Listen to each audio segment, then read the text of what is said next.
A blessed good day mga ka-newbie, I'm Noel and welcome to my YouTube channel.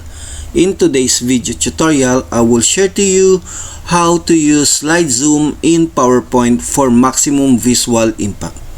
But before we start, if you are new here in my YouTube channel or not yet subscribed, please don't forget to like, subscribe, and hit the bell button icon for updated weekly educational video tutorials. Now, let's start.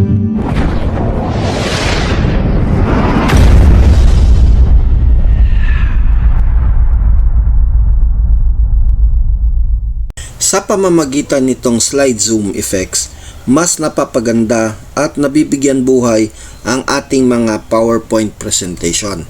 So first, open muna natin ang ating mga PowerPoint. So in this presentation, on this tutorial, mag-start tayo sa scratch pero hindi naman tayo matatagalan sa pag-create ng ating mga PowerPoint.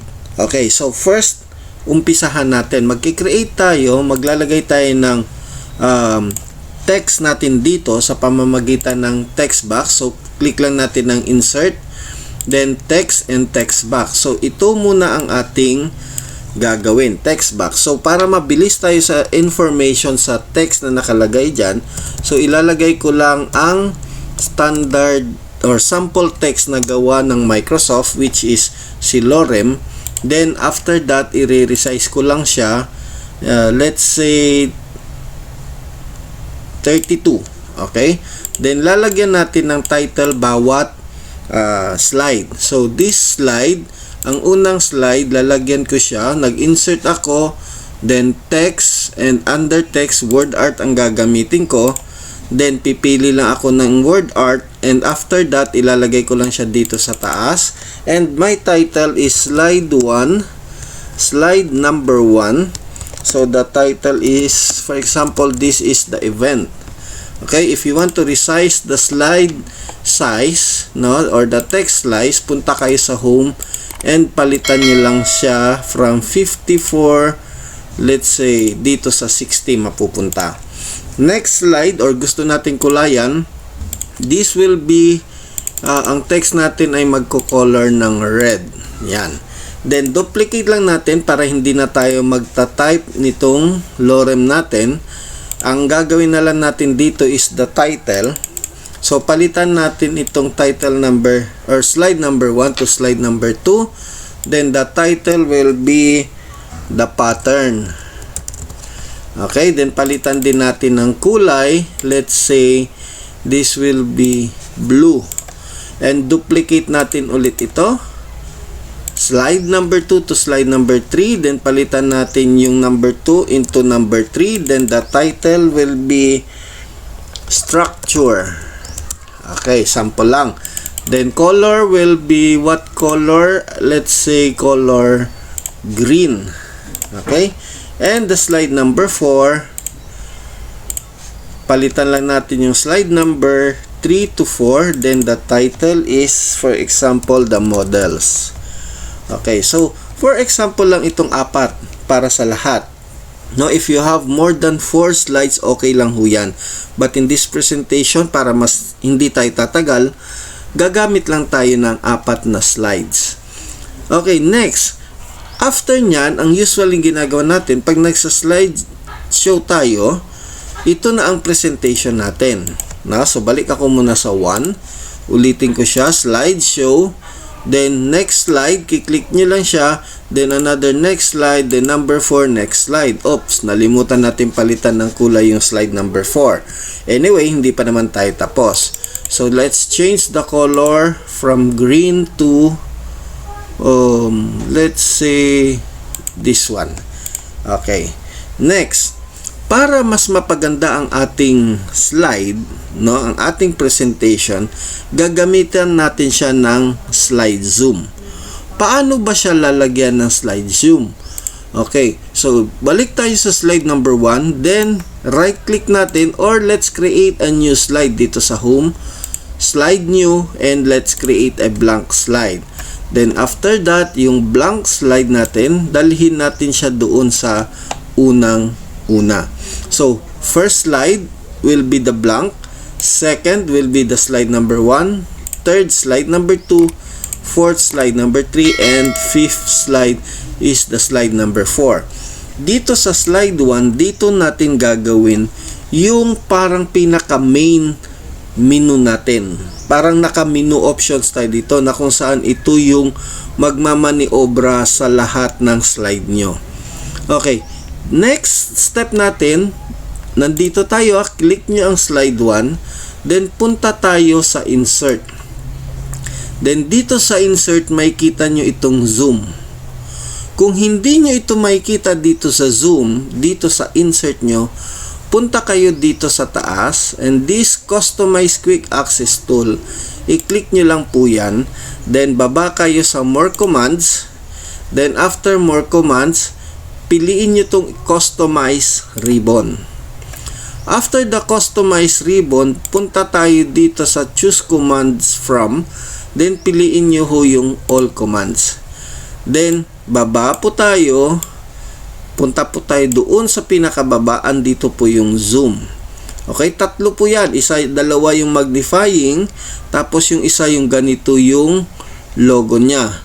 So, ito yung kailangang i-move nyo dito sa insert. Okay, so nandito ako. Then, click nyo lang po yan, and click nyo yung add, mag-add na po yan dito. Okay, then after that, click nyo okay. Pag nag-okay kayo, lalabas na po dito.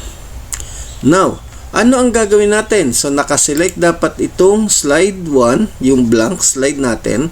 Select the insert and click nyo itong zoom. Then, piliin nyo po itong slide zoom na ito. Then, checkan nyo lang ho ang lahat ng slide na gusto nyong isama dito sa slide number 1. Then, after po nyan, pag kinlik nyo po ang insert, ganyan na po mangyayari. Kung gusto nyo siyang i-resize, i-resize nyo lang po siya. Palakihin lang natin para pantay-pantay tayo. So, let's say, dito ko muna ilalagay. Ayan. So, okay. Diyan na natin siya ilalagay. So, i-move ko lang ito. Slide number 4, dito ko siya ilalagay. Slide number 3, dito ko siya ilalagay. Slide number 2, and slide number 1. Then, after nyan, mag-i-insert ako ng pictures from this device. I have here image sa desktop at si Crystal ang gagamitin natin. Then, click insert at lalabas na po yan. Then, i-remove ko lang yung background. So, pag-click ko yung remove background, no, makikita nyo itong mark areas. Click nyo po yan at burahin natin ito dahil nasama siya, mabubura. Lahat ng color purple, buburahin po niya. Okay, so yan, lahat na yan ang buburahin niya, itong purple. Then click keep changes at andyan na po siya. Now, i-resize ko lang, and if you are contented na dyan, okay na ho yan. Then i-move nyo lang or i-adjust nyo lang yung text nyo. Then, ganun din dito sa kabila para medyo hindi tamaan yung text natin. Okay, so i-adjust natin dito, lapit natin konti. Then, let's have a title. Insert natin yung title. So, under insert text and word art, so piliin natin din ito. So, same ng mga title natin. Okay, so i-adjust ko lang to. Lagay ko sa taas, then i-type ko siya is Crystal model. And adjust ko lang ng konti. Kung gusto nyo pang palakihan, mas okay. Basta yung kakasya dyan sa ating hindi maging crowded ang ating slide. Now, so after ho nyan, tapos na po tayo. Wala na po tayong ibang gagawin. Kasi doon sa insert zoom, automatic i-adjust na at gagawitin na ng slide zoom ang effects doon sa ating ibang slide. So, all you have to do dito sa slide number 1 natin, dito sa menu natin, i-click nyo lang po ang slideshow at mapapansin nyo nakaganyan na po siya. Now, pag kinlik nyo po itong slide 1, magzo-zoom out na siya or magzo-zoom in rather. Then, pag kinlik mo siya ulit, pupunta siya sa slide number 2. Pag kinlik mo siya, slide number 3, at pagpupunta sa isa pang slide, slide number 4. So kung ilang slide or kung kahit sabi mo tigli 5 slide, i-divide mo siya sa every slide na tigli 5 or tiga 4, mas mapapaganda nyo ang effects or ang inyong mga presentation sa ating mga estudyante, sa inyong mga co-employees or sa inyong mga boss and teachers. So ganun lang po kadali gamitin ang slide zoom to improve your PowerPoint presentation. Sana may natutunan kayo sa bagong tutorial na ito, at sa mga patuloy na sumusuporta sa channel ko, maraming salamat. God bless and stay safe. That's it mga ka-newbie. Sana meron na naman akong naibahagi sa inyo na bagong kaalaman, at para sa mga susunod na video tutorial, mag-subscribe to this channel and click the bell button icon para sa mga updated video tutorial. If you have any comment, suggestion, don't hesitate to comment below. See you mga ka-newbie, hanggang sa muli. God bless and stay safe.